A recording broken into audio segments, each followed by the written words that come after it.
আমার জীবনে আমি সবথেকে বড় শত্রু। আমি নিজের শত্রু নিজেই, যে মানুষ চিনতে পারিনি।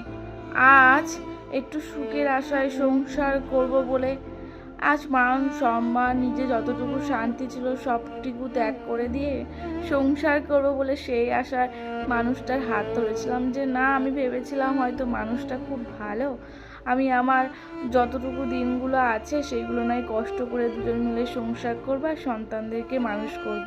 সেই আশায় আমি আমার মান সম্মান যতটুকু শান্তি ছিল সেটুকু ত্যাগ করলাম। কেন সেটা তোমরা বুঝতেই পারছো। আমি আমার প্রিয় মানুষটাকে হারানোর পর 3-4টে বছর আমি আমার সন্তানকে একাই মানুষ করছিলাম। তো ভীমরতি জাগলো আমার যে না, একাকিত্ব জীবনে হয়তো একজন প্রয়োজন। তো সেরকম বিশ্বস্ত একটা হাত ধরতে গিয়ে আজ আমি এমন মানুষকে বিশ্বাস করে ফেললাম। বলে না কথায় আছে, আম গাছের ছাল জাম গাছে হয় না। সেই মানুষটা তো আমারই নয়, সে তো অন্য কারোর একটা মানুষ। সেই মানুষটা তার জীবন থেকে হারিয়ে গেছে। আমি ভেবেছিলাম হয়তো আমার জীবন থেকেও একটা মানুষ হারিয়ে গেছে। আমি তার হাতটা ধরে একটা নতুন জীবন শুরু করব, সন্তানদেরকে মানুষ করব, একটা ছেলে একটা মেয়ে, সুন্দর পরিবার হবে।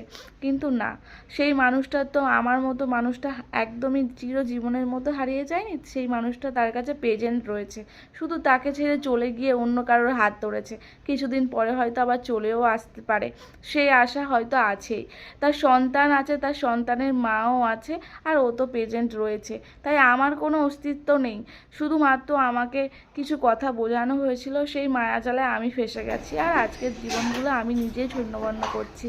আজ মান সম্মান খেয়েছি, কারণ একটা মেয়েরই আঙুল ওঠে সব কিছুর দিক দিয়ে। কেউ বুঝতে চায় না যে আমি কোন পরিস্থিতির কারণে আজকের এই সিদ্ধান্তগুলো নিচ্ছি।